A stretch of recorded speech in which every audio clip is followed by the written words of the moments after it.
19. Efésios, capítulo 3, versículo 14 ao 19. Mas vamos orar?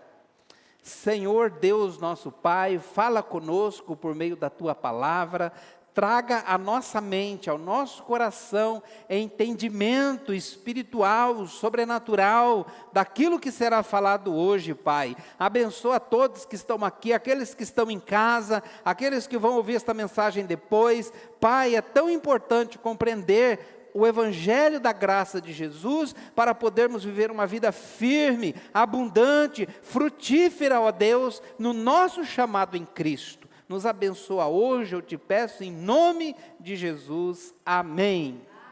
Diz assim: por essa razão ajoelho-me diante do Pai, do qual recebe o nome toda a família nos céus e na terra. Oro para que, com as suas gloriosas riquezas, Ele os fortaleça no íntimo do seu ser, com poder por meio do seu Espírito, para que Cristo habite em seus corações, mediante a fé. E oro para que vocês, arraigados e alicerçados em amor, possam, juntamente com todos os santos, compreender a largura, o comprimento, a altura e a profundidade, e conhecer o amor de Cristo, que excede todo entendimento, para que vocês sejam cheios. Para que vocês sejam? Para que vocês sejam? Cheios do quê? De toda a plenitude de Deus. Reflita: para que vocês sejam cheios de toda a plenitude de Deus. Amém? Irmãos, hoje eu quero falar, então, só nesta expressão, por essa razão. Por essa razão. Versículo 14 diz: por essa razão. E a pergunta então é, põe o versículo 14 aí para mim, meu querido. Por essa razão. É só nessa frase que eu vou pregar hoje. Por essa razão. Paulo diz então que por essa razão ajoelho-me diante do Pai. E a pergunta inicial aqui é: qual foi a razão que fez com que o apóstolo Paulo caísse de joelhos em oração diante do Pai e orasse pelos irmãos da igreja de Éfeso? Qual é a razão? Qual é a razão? Enquanto você pensa, eu vou beber mais uma aguinha. A razão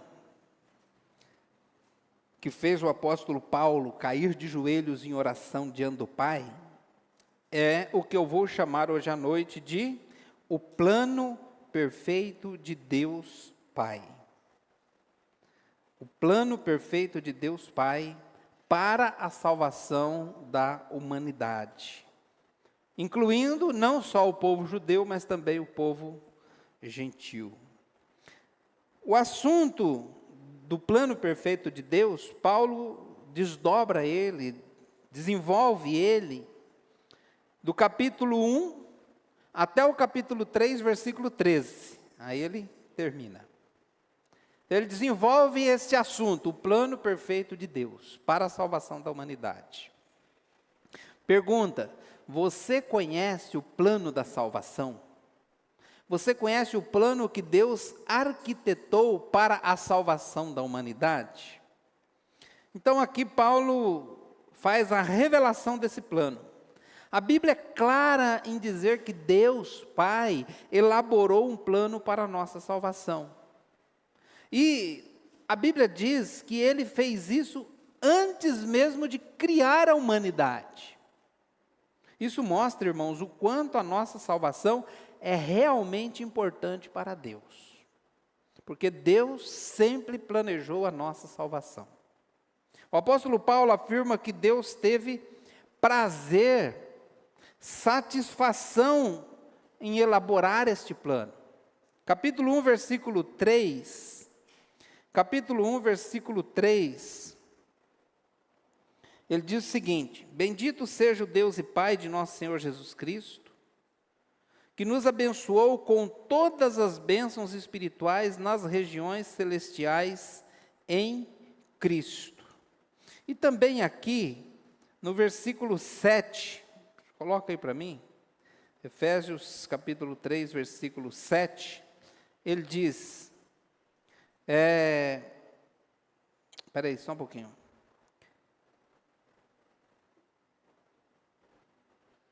Não é esse.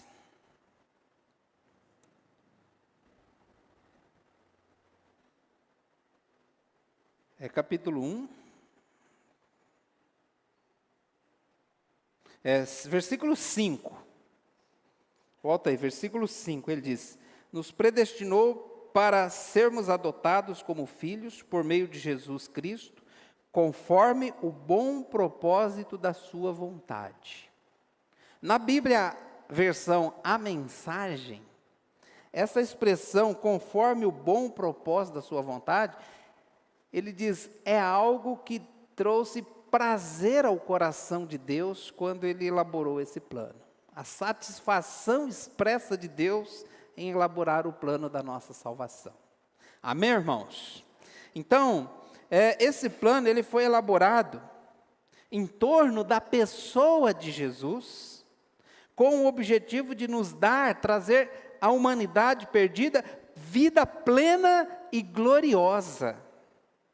Jesus morreu por nossos pecados, foi ressuscitado por Deus e tornou-se governante supremo sobre tudo aquilo que existe. Eu vou ler com vocês o que Paulo escreveu sobre isso, capítulo 1, versículo 3. Vamos ler. Bendito seja o Deus e Pai de nosso Senhor Jesus Cristo, que nos abençoou com todas as bênçãos espirituais nas regiões celestiais em Cristo, por meio de Cristo. Versículo 4. Porque Deus nos escolheu nele, em Cristo, antes da criação do mundo, para sermos santos e sem culpa diante dele em amor.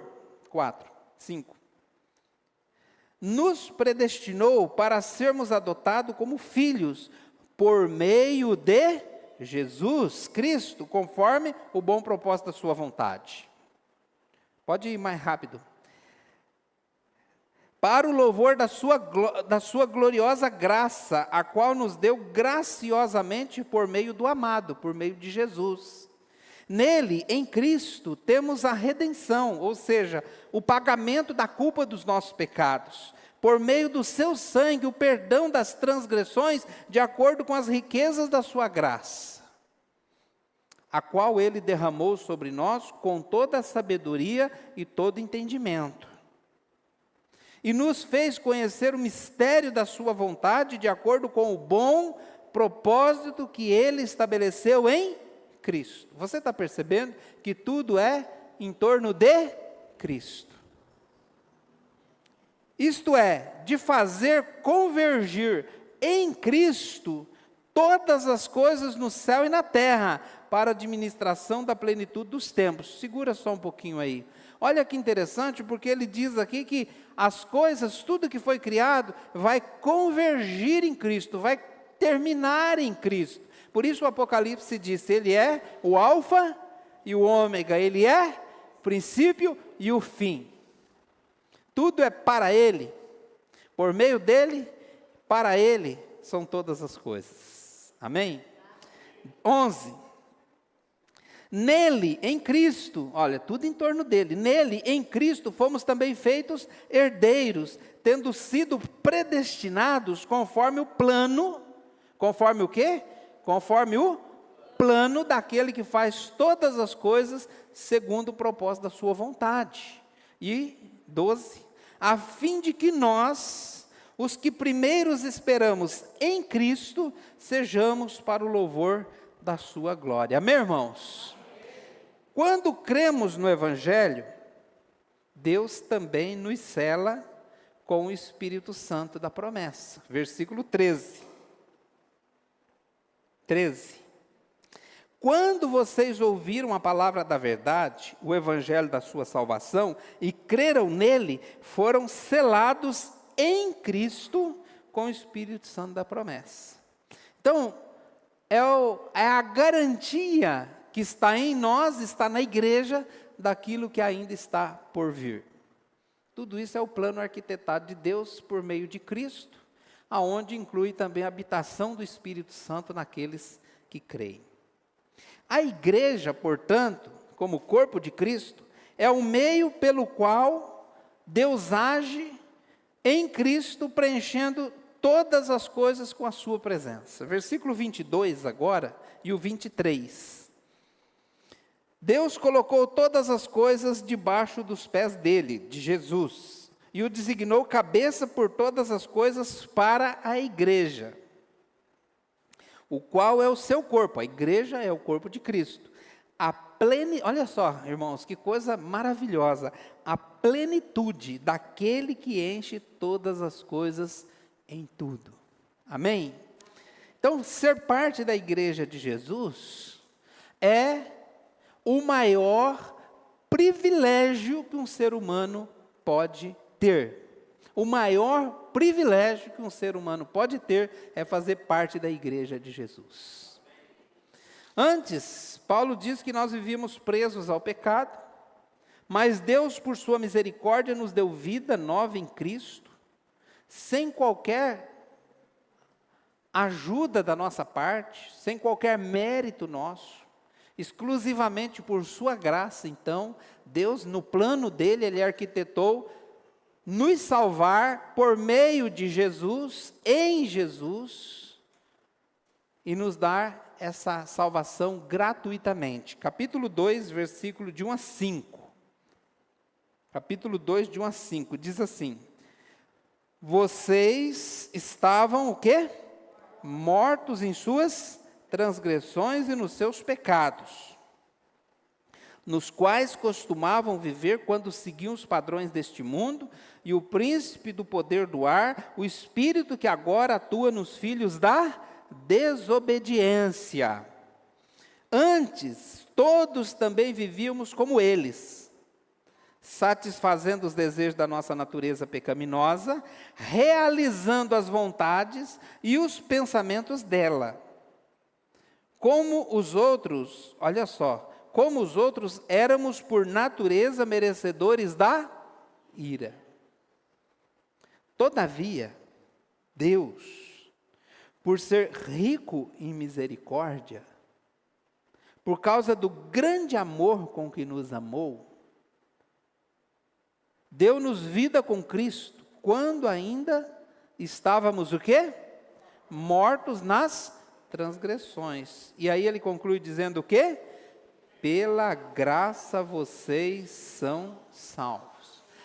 De graça vocês são salvos. Quanto que nós temos que pagar pela salvação? Nada, ela é gratuita, ela é a graça de Deus revelada a nós. Então, irmãos, por meio de Cristo, Deus criou também uma nova humanidade. Até Cristo, a raça humana era dividida em duas partes. Quais eram as duas partes?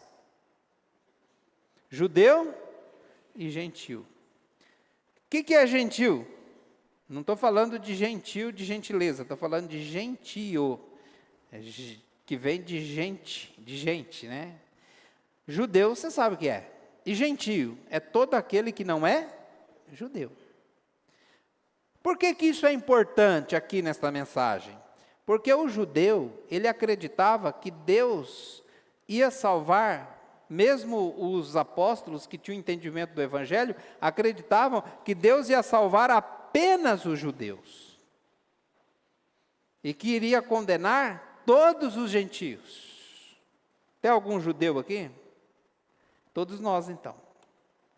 Mas, aí Deus traz um mistério que foi revelado. Qual é o mistério? Que através de Cristo, os gentios também receberiam a oportunidade de salvação. Amém, irmãos? Então, Deus, olha o que ele fez, capítulo 2, versículo 11 agora.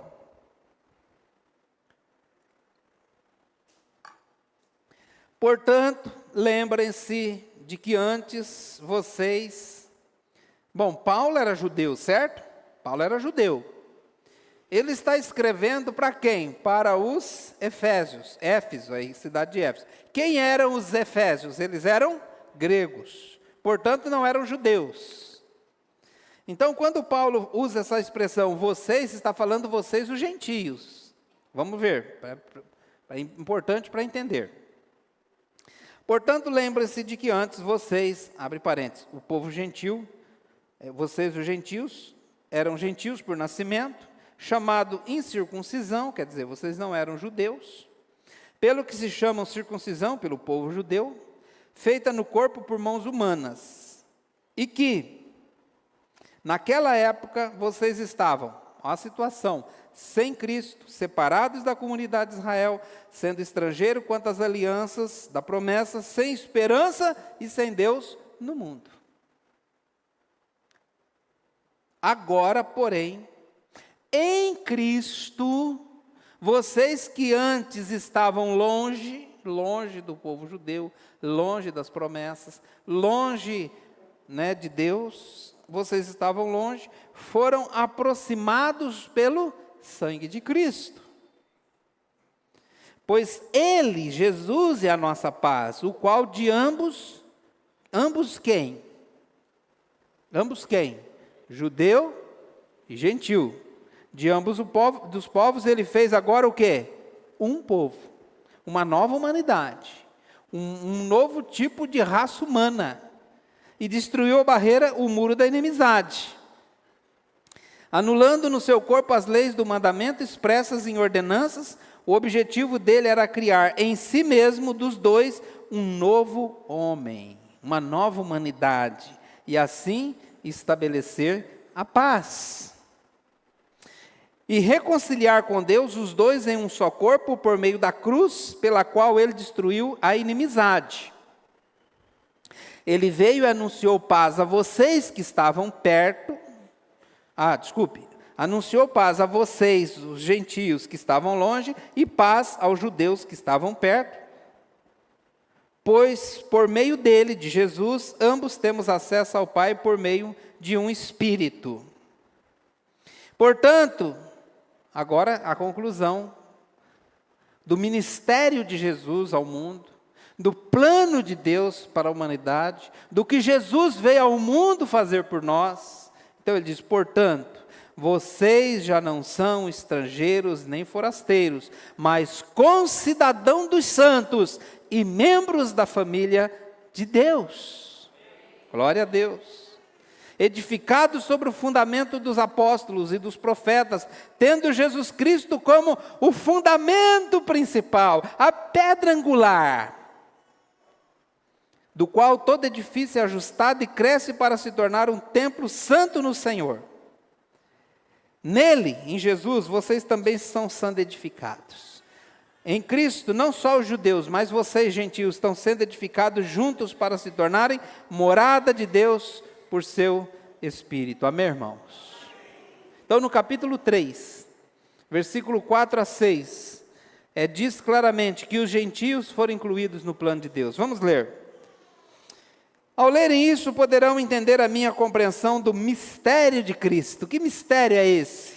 Esse mistério não foi dado a conhecer aos filhos dos homens, mas agora foi revelado pelo Espírito Santo, pelo Espírito aos santos apóstolos e profetas de Deus. Esse mistério significa que, por meio do Evangelho, os gentios são coerdeiros com Israel, membros do mesmo corpo e participantes das promessas em Cristo Jesus. Glória a Deus. Então, meus irmãos, por que isso é imprescindível? Por que é imprescindível conhecer o plano?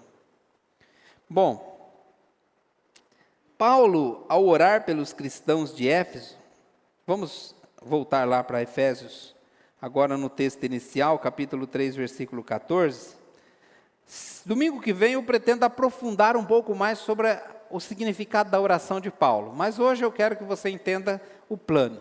Então, nós chegamos aqui, Paulo diz, por essa razão, Por causa de tudo isso que eu acabei de falar aqui, desse contexto, do plano de Deus, o que Ele fez por meio de Jesus, então, Paulo ficou vislumbrado, ficou maravilhado, ele caiu de joelhos e começou a orar para a igreja de Éfeso. E o que é que ele pede nesta oração? Vamos ver. 15. Versículo 15. De quem toda a família nos céus e na terra recebe o nome. Oro para que, segundo as riquezas da sua glória, Ele os fortaleça poderosamente no íntimo por meio do seu Espírito, para que Cristo habite pela fé no coração de vocês, de modo que estejam arraigados e alicerçados no amor. Assim vocês perceberão, com todos os santos, qual é a largura, o comprimento, a altura e a profundidade do amor de Cristo. E conhecerão esse amor que excede todo conhecimento, para que sejam cheios da plenitude de Deus. Irmãos, o assunto é sério. O apóstolo Paulo, ao descrever no capítulo 1, 2, 3, o plano perfeito de Deus, ele chega aqui agora nesse momento, e ele então faz uma pausa na carta que ele estava escrevendo, ele cai de joelhos e ele fala assim, estou falando aqui nas minhas próprias palavras, ele diz: Deus, dê sabedoria para esse povo que vai receber essa carta, para eles entenderem claramente o que está sendo dito aqui. Porque Deus, se eles compreenderem o que está sendo dito aqui, eles vão viver uma vida plena em Cristo, cheios da plenitude de Deus. Então, se você que está aqui hoje entender o plano de Deus, você, por meio deste entendimento, vai se enraizar no amor de Cristo e vai poder viver cheio da plenitude de Deus.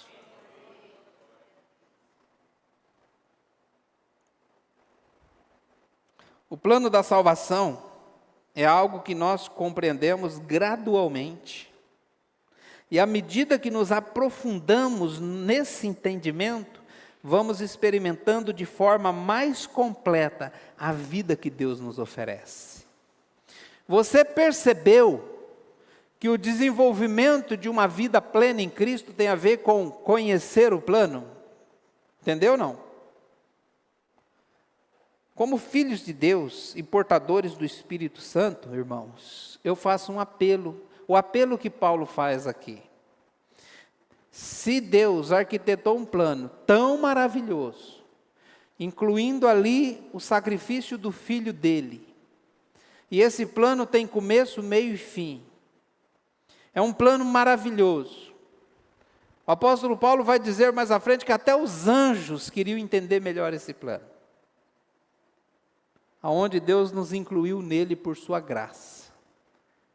Eu creio, meus irmãos, que nós não devemos viver abaixo da média, daquilo que Deus planejou para nós. Amém ou não?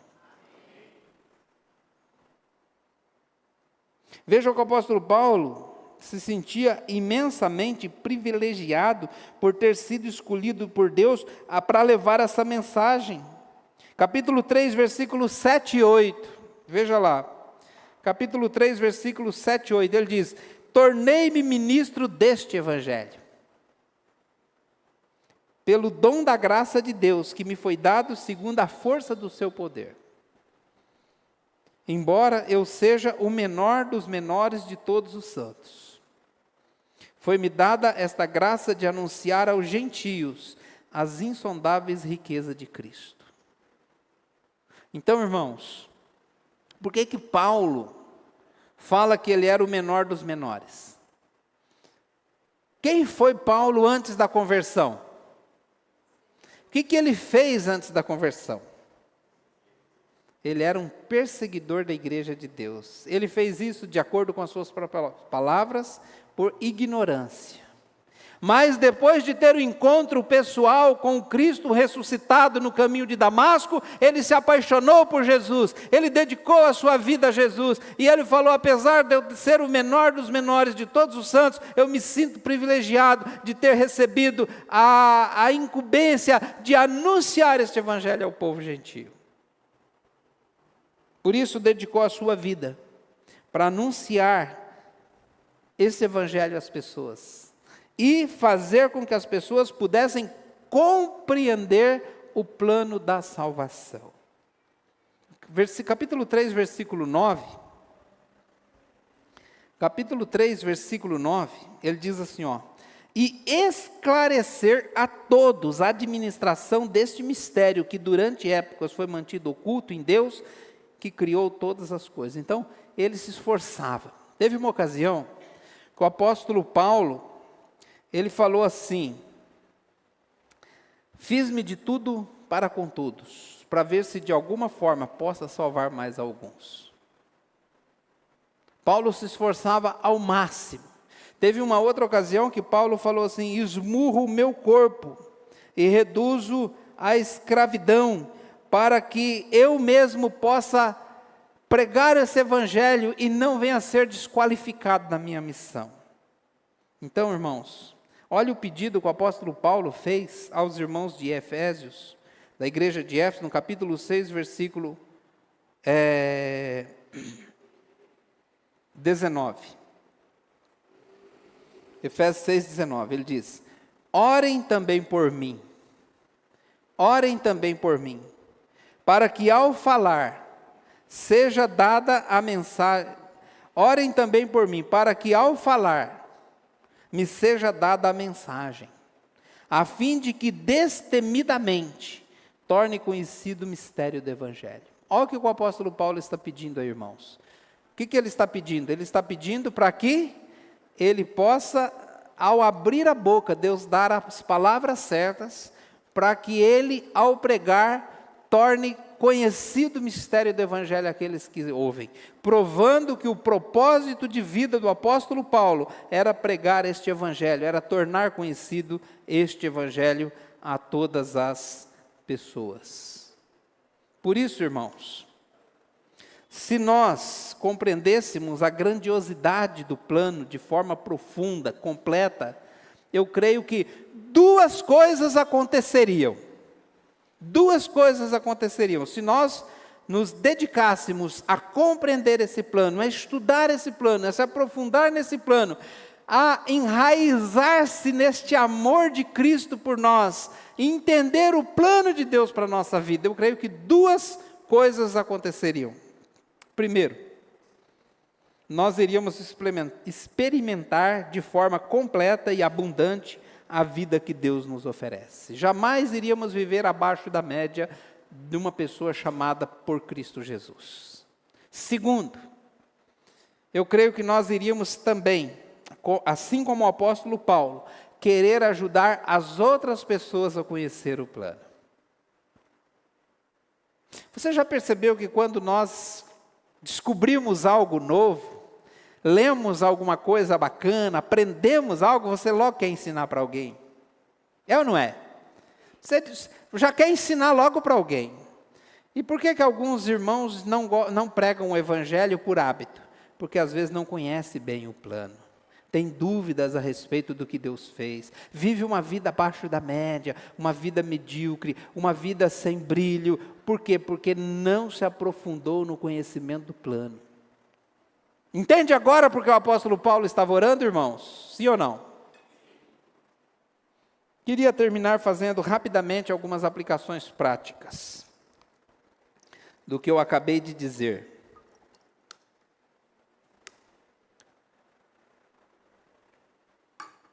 Primeiro, fortaleça a sua identidade com Cristo. Muitas pessoas, mesmo dentro da igreja, vivem com dúvidas sobre seu valor e propósito. Agora, lembre-se, você faz parte do plano eterno de Deus. Amém? Vou repetir. Você faz parte do plano eterno de Deus. Não viva abaixo do que Ele planejou. Efésios 2:10 diz: porque somos feitura dele, criados em Cristo Jesus para as boas obras. Então dedique tempo a conhecer o que Deus fez por você. Segundo, viva em unidade com o corpo de Cristo. Irmãos, eu creio que a igreja moderna lida com divisões externas e internas. Seja por opiniões divergentes, ou mesmo por falta de comunhão. Você acredita que alguns crentes não querem mais participar de cultos presenciais? É uma realidade. Recentemente eu ouvi de um crente que disse: eu prefiro ficar em casa e escolher qual culto eu quero assistir. Mas, e passar calor aqui junto com os irmãos? Dar aquele abraço naquele irmão abençoado. Não, abençoado. Abençoado e abençoado.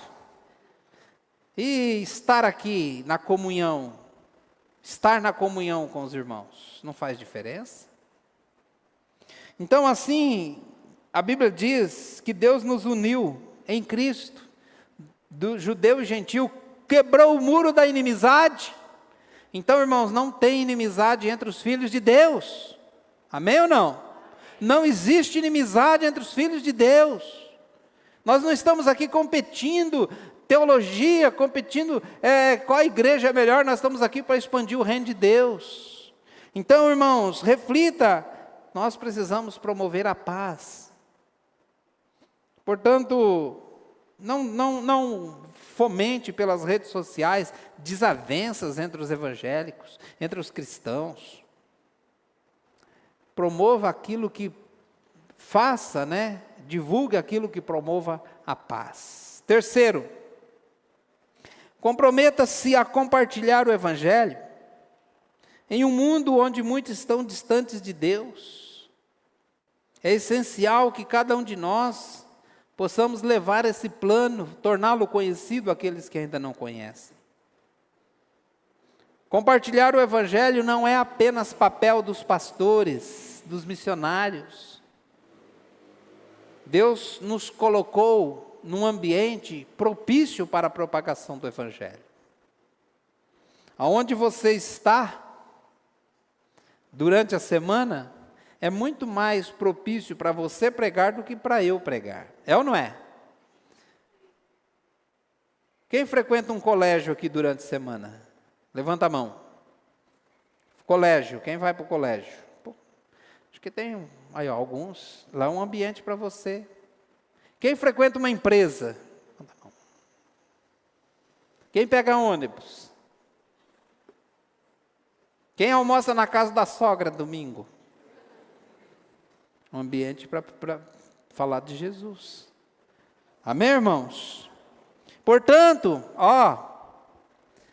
ore para que Deus te dê oportunidade, te dê coragem para compartilhar a sua fé no trabalho, na escola, entre os amigos, entre os familiares. E eu vou dizer uma coisa, mesmo que muitos não deem atenção, às vezes, ao que você está falando, nós devemos continuar pregando com ousadia. Por quê, irmãos? Por quê? Porque tudo está saindo conforme Deus planejou. Pelo menos isso, tenha convicção. Está saindo como Deus planejou. Estava conversando com um irmão hoje. E ele falou: pastor, e essas coisas que estão acontecendo aí, e aquecimento, e terremoto, e tsunami. Eu falei: está saindo como Deus planejou. Tenha a convicção de quem você é em Cristo. Por último, ore com intenção e ousadia. Ore com intencionalidade. Irmãos, entender o plano é imprescindível para o seu crescimento espiritual. Ore para que você entenda. Ore para que Deus te dê discernimento. Às vezes você fala: não entendi muito bem o que o pastor pregou hoje, ficou meio confuso. Talvez seja culpa minha. Mas às vezes você precisa se esforçar para entender. O que foi que Jesus, quando pregou ao povo, Jesus disse: quem tem ouvido para ouvir, ouça. Presta atenção. Tenta compreender. Ore pedindo sabedoria para Deus. A oração não é só para nós pedirmos coisas, mas é para pedirmos sabedoria diante de Deus. Por essa razão, me ajoelho diante do Pai. Baixe sua cabeça, feche seu olho.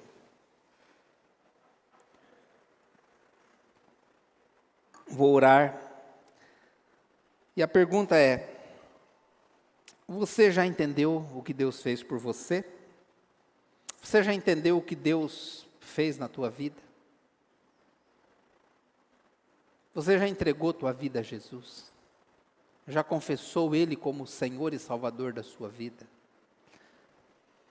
E você que já confessou Jesus como Senhor e Salvador da sua vida, o seu crescimento na fé corresponde com o plano maravilhoso de Deus? Você tem vivido uma vida vitoriosa? Você tem vivido uma vida plena, cheia da plenitude de Deus? Ou você é aquele crente desanimado, sem vontade de ir para a igreja, sem vontade de orar, sem vontade de compartilhar a sua fé?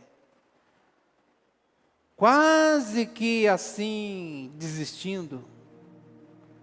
Às vezes está te faltando buscar com mais interesse o plano de Deus. Se você não entregou sua vida para Jesus, entregue hoje, confesse Ele como Senhor e Salvador da sua vida. E se você tem vivido uma vida que você sabe que é uma vida abaixo daquilo que Deus planejou, fale para Deus: Deus, a partir de hoje, Pai, eu quero viver uma vida cheia da plenitude de Deus. Eu quero buscar esse conhecimento. Vamos orar. Senhor, só o Senhor conhece os corações de todas as pessoas que estão aqui, inclusive o meu, Pai. Nos ajude, Pai, para que possamos ser cheios de toda a plenitude de Deus. Nos dê, Pai, a capacidade de buscar esse conhecimento. Abra os nossos olhos espirituais. Se alguém aqui, ó Pai, que não tem Cristo como Salvador, que o Teu Espírito convença e que hoje ele entenda que precisa entregar a vida a Jesus. Eu oro, Pai, para que aqueles também que estão vivendo abaixo da média, já confessaram Jesus, mas têm vivido uma vida que não está longe de ser uma vida plena de Deus. Às vezes cheia de pecado, às vezes uma vida de desânimo, sem interesse pelas coisas do Senhor. Tem misericórdia, Pai, dessa pessoa, para que ela hoje tome uma decisão, Pai, e passe a viver um avivamento pessoal. É o que nós oramos em nome de Jesus. Amém. Amém.